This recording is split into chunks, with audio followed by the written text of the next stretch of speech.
आपण पाहत आहात महामराठी न्यूज, सदैव न्याय हक्कासाठी।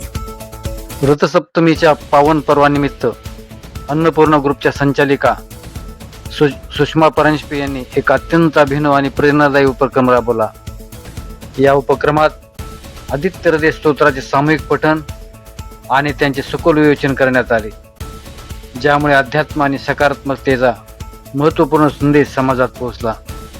याच कार्यक्रमाच्या निमित्ताने नवनिर्वाचित नगरसेविका सौ दीपाली गीते यांचा सन्मानपूर्वक सत्कार करण्यात आला। विशेष म्हणजे दीपालीताई या श्रीसूक्त पठण ग्रुपच्या एक सक्रिय सदस्य आहेत।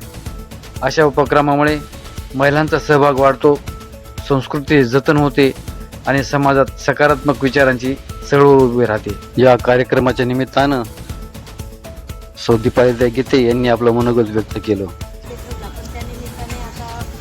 मॅडम तर खरंच म्हणजे मला त्यांनी 15वा अध्याय जो गीतेचा आम्ही शिकवत होतो आणि विष्णू सहस्त्रनाम त्यातले बरेच माझे शब्द उच्चार हे चांगले नव्हते, पण आज अगदी चांगले आहे।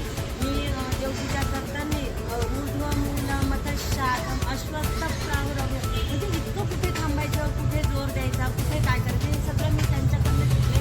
गीतेचा 15वा अध्याय हे तर माझं त्यांचंच भाग्य आहे की तो मला येतो आहे, म्हणजे अगदी चांगला पाठांतर पण झालेला आहे आणि विष्णू सहस्त्रनाम पण त्यांनी खूप चांगल्या प्रकारे आमच्याकडनं करून घेतलं। आता मला वेळ नसल्या कारणाने मी तुमच्या आदित्य हृदय स्तोत्र या पठणामध्ये सहभागी होऊ शकले नाही, तर वेळ असलं तर नक्की आले असते।